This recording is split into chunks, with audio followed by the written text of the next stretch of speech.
Straight You are now tuned in to the show where you learn the discipline to show up day after day, to do the work, the confidence to put yourself out there boldly and authentically, and the mental toughness to continue showing up, doing the work, putting yourself out there even when the success you've expected to achieve has yet to be achieved. And on top of all this, you get a huge dose of personal initiative. What is that? That is the go-getter energy that moves any one of us, including yourself, to go and make things happen instead of waiting for things to happen. And then we put all this together into a series of frameworks, approaches, insights, strategies, and techniques, all underneath the umbrella of one unifying philosophy that is called work on your game. My name is Baldwin, also known as Dre All Day, and welcome to the show. And today's topic is how to handle getting trashed, attacked, dragged, confronted on the internet.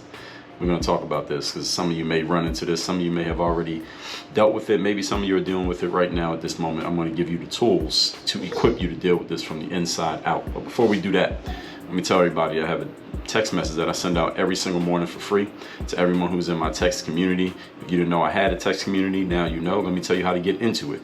All you got to do is text me at my number. Here's the number, 305-384-6894. You just send a text to that number right now. Every morning when I send out the daily motivation text message, you shall receive it.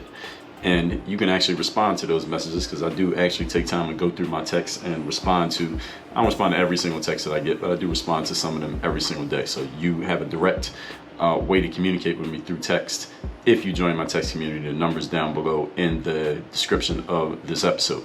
Also, Work on Your Game University is the next step for you to work directly with me. If you like to be coached by me or see what it will look like to be coached by me, if you want to get access to my courses like 30 Days to Discipline, Bulletproof Mindset, ASAP Confidence, Sell Yourself, Content Machine, Next Mission, Your Body, Your Health, Business Builder, the Work on Your Game system, and like 25 more that I didn't even mention right there, probably more than that, and access to 3,000 plus lessons and my 2 physical mailings that I send out every month.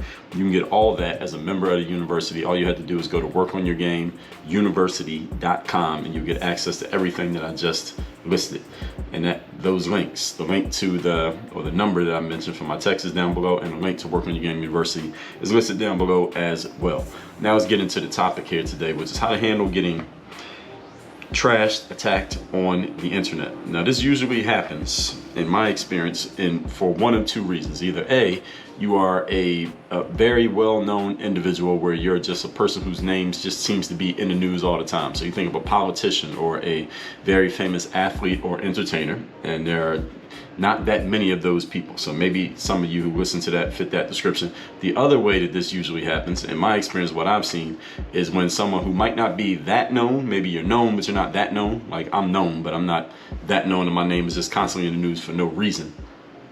Or in just showing up on people's radars, let's say, for no reason. The other way is if you are putting out your material as you normally do, let's say, for example, this show, and then you have something go viral. Something just, for whatever reason, gets a lot more attention than most of the stuff that you put out, more than it usually gets. It's not like gradually getting more attention as your audience builds. My audience has built over the years on this show, for example, but it's built gradually. We get a good amount of increase year over year. But let's just say we went from getting 2 million people listen to the show one year to 20 million. So when you get like that 10x amount of attention than you normally get, and it happens kind of suddenly, then what happens is you get the floodgates open, and you get this huge stream of people who otherwise had not been aware of you or paying attention to you. Now they're all seeing your stuff all at the same time. See, it's one thing when you're gradually growing, then you only get a few people who are new a little bit at a time, and then slowly it just gets bigger and bigger and bigger. This is how most people's audiences grow. But then there are times where your audience grows exponentially in a very short period of time. And this is, again, called going viral. Now, it may not stay that big, but let's just say 10 times the number of people who normally see your stuff all see your stuff in one day or 1 week or 1 year. Now you're being exposed to a much larger audience than usual. And because it's such a short period of time, now you have all these people who are newly being exposed to you all at the same time. And that's usually when the garbage starts to fly, because you have so many of them at once. It'd be one thing if it was one person disagreeing with you, or 2 or 3. It's another thing if you got 300 or 5,000 people all disagreeing with you and attacking you for whatever reason. Because again, it's not because what you said or did necessarily, just because there are so many of them all being exposed to you at once. So the blowback all happens all at the same time. So, and this is usually when that stuff starts to happen, even for something that is innocuous that you did, meaning something that's not controversial. It's not really a hot button thing that you talked about. I've had this happen to me on several times with the type of material that I put out, even if I'm not talking about something that's necessarily a hot button issue like politics or race or something like that. And I've had, again, for whatever reason, I don't control the algorithms, something that I put out just got a lot of attention in a short period of time. And then all of a sudden you get a bunch of people coming at you all at the same time. How do you actually handle this? I'll tell you how here today. Point number 1. Today's topic, once again, is how to handle getting trashed on the internet. Number 1 is the mindset piece. Here at Work on Your Game, everything starts and ends with mindset. And here's the mindset piece to understand. It is not about you. When you are being attacked on the internet by random people, 99 times out of 100 is not really about you. Actually, I could even go as far as to say 100 times out of 100, but I'll give that 1% grace to times that it could possibly not be. Most of the time, it is not about you. When people are attacking you online, especially through the internet, this could be in person as well, but most of the time this happens more often online, because online you have the space between the person who is saying whatever they're saying and whoever they're talking about. There's no direct accountability for anything you say. So on the internet, people can be anonymous and they can say ridiculous things. Even if they're not anonymous, they can say things they wouldn't say to you in person, because there's the space, there's the safety of the space in between them and you. And they don't really have to be held accountable for anything that they say for the most part. So what people do on the internet is they express what's on their minds, positive or negative, and they use you as a canvas for their own thoughts and feelings. That's what people do online. They use you as a canvas. So whatever they're feeling or whatever they're thinking, they just find a canvas on which to paint their thoughts and feelings. And it can be something, again, something positive. It can be something negative. So even though someone it may be talking to you or about you, what they are expressing is their own personal expression for which you have made yourself a convenient excuse. You have provided by existing or saying what you said or posting what you posted, or somebody posting something about you. It doesn't even have to be something you posted. Somebody could take something that about you or say something about you, or take a clip from an hour-long video that you did, take 30 seconds out of it and put that out, and then people will use that clip as an excuse for them to express what they want to express that was already in their own heads and on their own hearts, and they're just using you as a reason to say it. You get what I'm saying here? So this is what people are doing, especially when they're being negative. When someone's being positive, they can just own their own positivity. But when they're being negative, they have to put that negativity on something or someone. They need an excuse to be negative. People don't need an excuse to be positive. So even though someone may be talking to or about you, they're giving their own expression for which you have made yourself available. Because look, they could have said what they said, whatever negative thing they said towards you, they could have just said that on their own accord. They could have just said whatever they were thinking and not put it on any individual person, such as yourself, and not left a comment on your material. They could have just said it on their own page or post or channel or whatever, and just talking about, hey, this is what's on my mind right now. I just wanted to say this. But that would require them, that's the negative person, that would require this person taking ownership of and accountability for their own commentary, because they're not putting it on anyone else. You get what I'm saying here?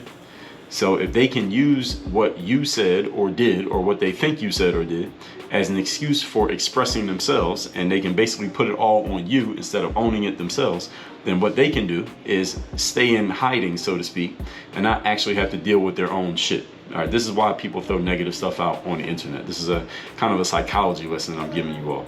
So it's not about what you said or did, or what they think you said or did or represented or whatever. And it's not that it made them say something. All right, nobody can make anybody say anything. People choose to speak. But what people say when they're being negative towards you, especially online, is something that was already on their brain. They were already thinking about this, and it was already on their hearts. This was already inside of them. But instead of going to therapy and kind of working on that, to work on what's on your brain or your heart, what people do instead is they pick up their phone and they use whatever they find on the internet as a convenient excuse for kind of venting whatever's going on inside of themselves. The whole point here, and point number 1, is that when someone's being negative towards you on the internet, it's not really about you. It's about them. You just happen to make yourself an easy target or canvas or excuse for them to say what they were really thinking, that they don't want to own themselves. Again, you would need therapy for that. Point number 2. Today's topic, once again, is how to handle getting trashed on the internet. Number 2, here's a question. Why would somebody make a nasty comment about you for no other reason than to satisfy their own ego? Why would somebody even do this? Now, I just explained to you the psychology behind it, but why would someone want to do this? Why not just keep it to themselves? Why not say anything? Why not maybe say it, but just say it to themselves in their own, from the comfort of their own home, and not actually post it in a comment or make a post about you? Why do they have to actually say it and put it out there and publicize it? Why do this? Here's the answer. Most adults are simply kids who got older, fatter, and uglier. Now, I talked about this several episodes back. I don't remember which exact episode I said it in, but I said this, that in life, most people don't change. And when I talked about the law of inertia, how most people become a certain type of person at a relatively young age, and the law of inertia states that someone is pretty much going to stay who they are. And people stay in the same space that they're in for most of their lives, because it takes a significant amount of energy to change someone's state from doing something to doing nothing, or doing nothing to doing something, or changing what you're doing to something different. And this is why most people don't change in life. They get to a certain space and they pretty much stay in that space, because the inertia of the space that they're in is easier to just stay doing the same thing than it is to do something different. So this is why in life, most people pretty much stay the exact same person from the time they reach, let's just say, the end of adolescence. So let's say somewhere between ages 18 and 25. They pretty much stay that same person until they die, even if they live to be 85 years old, because it takes more energy to change than it does to stay the same. And human beings are by nature lazy.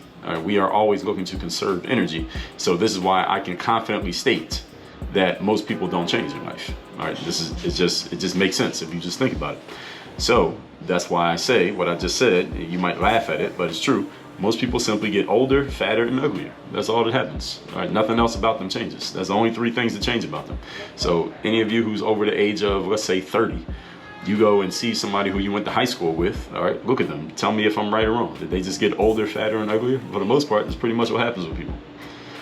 So again, it's tongue-in-cheek, and I'm kind of being funny, but I'm not really. It's serious at the same time. So most people never actually develop past their childhood mentalities. So if you're over the age of 30 and maybe you haven't seen most of the people you went to high school with in several years, don't worry, because most of them are still the same person. They just got older, fatter, and uglier, like I said, and they probably have kids and they got married, but that ain't really a personal change.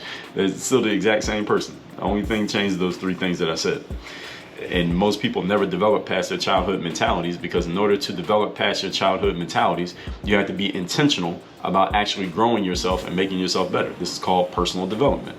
It's something that you do by listening to a show like this, or if you've read any of my books, or you're a member of my university, you are intentionally involved in personal development. And if you are involved in those things, I think you would understand that most people are not. Now, how many people around you are involved in personal development? How many people do you know who actually put time or money or energy into making themselves a more valuable and better contributing member of society? How many people do you know who do this on purpose?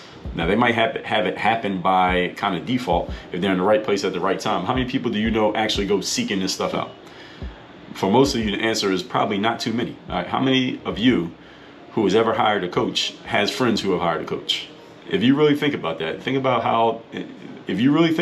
you notice ain't too many people who are involved in actually trying to make themselves a more valuable individual, even your own friends and your own family members.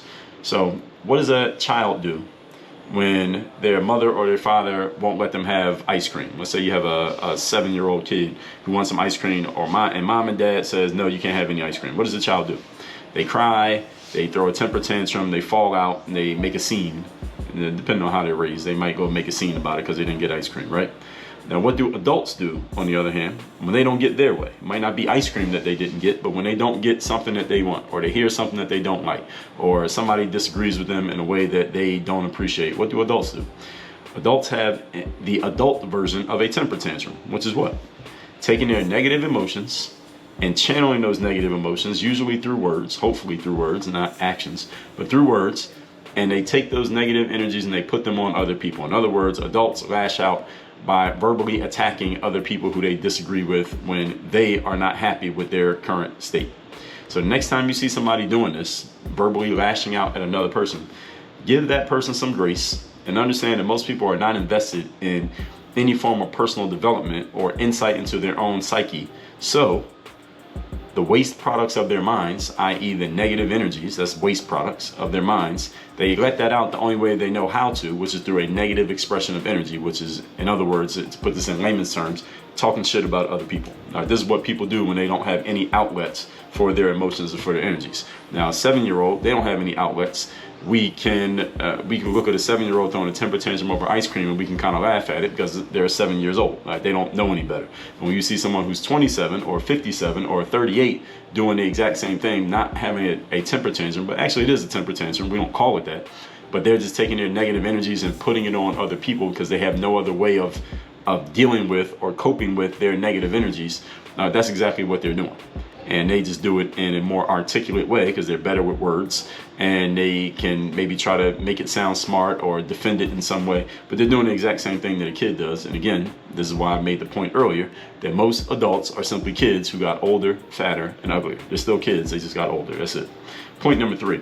Today's topic, once again, is how to handle getting trashed on the internet by some negative people. Number 3, remember all the cliches that you have ever heard about negative energy. Most of them are true. The only time someone can try to pull you down is if they are already beneath you. So if someone comes up with some negative stuff towards you and trying to pull you down and make you look bad or sound bad or feel bad, it's only because they're already in a bad space and they're trying to get you to join them in that bad space. As the saying goes, misery loves company. People only put negativity on you when they see something in you that reminds them of the lack in themselves. So when someone sees you doing something that you consider to be good and positive and prosperous, but they have something negative to say about it, it's usually because you being prosperous is reminding them of their own lack of prosperity. So instead of doing the work that they could do to catch up to where you're at, and maybe finding out how you got there, that they can learn from it, instead of doing that, which will require energy, effort, time, money, and attention, your 5 forms of investment. Instead of doing that, what they do instead is they say something negative about you to pull you down to their level. So either way, they reconcile the difference. See, when people notice that incongruence between where you're at and where they're at, they have a choice. They can either do the work to catch up to you, or they can say something negative about you to pull you down to them. But either way, they got to figure that out. People can't function when they notice that there's a big difference between you and them. So they either can pull you down or they can pull themselves up. Most people choose to pull you down simply because it's easier to pull another person down than it is to pull yourself up. It takes effort to pull yourself up. It's not that hard to pull somebody down, or at least in your mind to pull them down. Now they can try to pull you down. You don't have to go along with it. But in their mind, if they can say something negative about you, now they can say to themselves, okay, well, this person's ahead of me in this space, but all these negative things they say about you, that makes them in their mind feel better about the difference between you two, because they said all these negative things that kind of make them feel like you and them are equal, that the negative things balance out the things that you have over them. So even though it's not actually true, it makes them feel like it's true. And again, this sounds very childish and it sounds very juvenile, like a juvenile thing to do, right? Well, what did I just tell you about adults? They're just kids who got older, fatter, and uglier. All right, negative energy is still energy, everybody. So keep that in mind. Energy is still a resource, whether it's positive or negative. So you have a choice in how you wish to deal with negative energy coming in your direction. You could ignore it, because this is a possibility. You can ignore it because the cycle of attention these days, especially on the internet, is for the most part about 24 hours. All right? The cycle just resets every 24 hours. So after 24 hours of maybe a bunch of people coming at you in a negative way online, it goes away and everybody starts focusing on the next thing, whatever it happens to be. Within a day or two, most of that attention is off of you and on to whatever the next thing is everybody's paying attention to. Or if you are a more adventurous soul, and there are some people out there who go by this school of thought, I personally do not, but I understand people who do.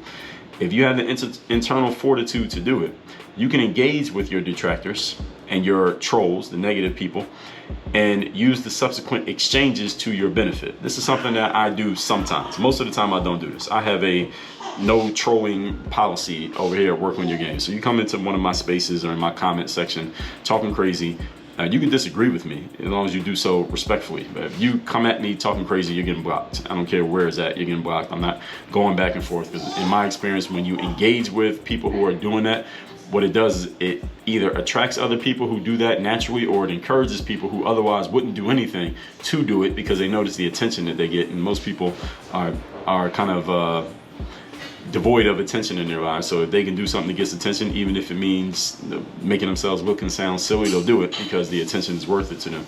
That's why I don't engage with these people. But there are people out there who love to engage with this stuff. It's fun for them.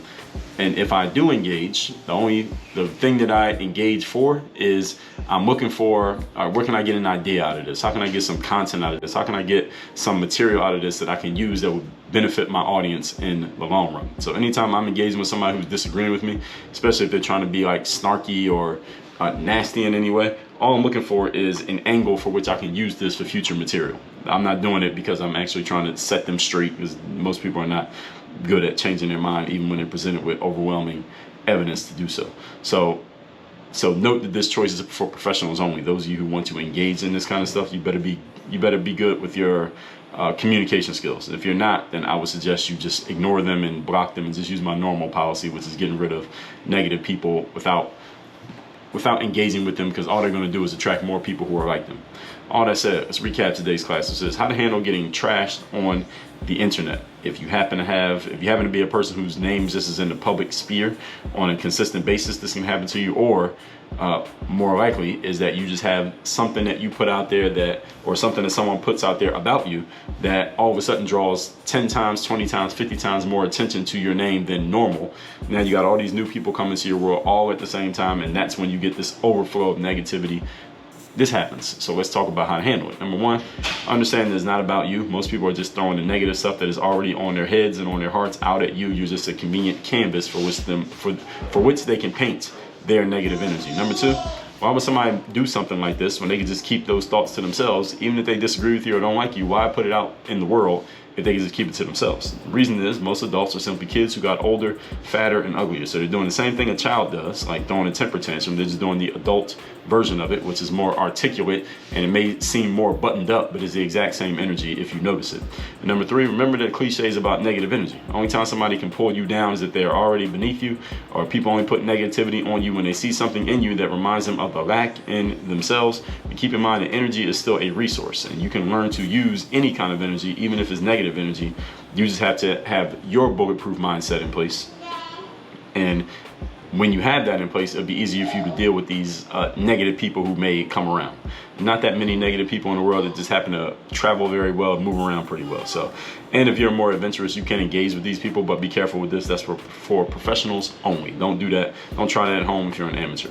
All that said, if you want to develop that bulletproof mindset that I just talked about, all you had to do is get into my Bulletproof Mindset 2.0 course, which is available inside of Work on Your Game University, which you can get into by going to workonyourgameuniversity.com, click on the button for access all the courses. You can get access to Bulletproof Mindset 2.0 along with 36 other courses, 3,000 plus lessons, all my exclusive trainings, and you get my 2 free mailings that I send out every single month. All of that is for members of Work on Your Game University. Just go to workonyourgameuniversity.com. You get access to all of that stuff right now. Other thing is, I want you to text me, tell me the best insight you got from today's masterclass. Just reference the number of the episode so I know which one you're talking about. My number is 305-384-6894. Work on your game. Dre all day.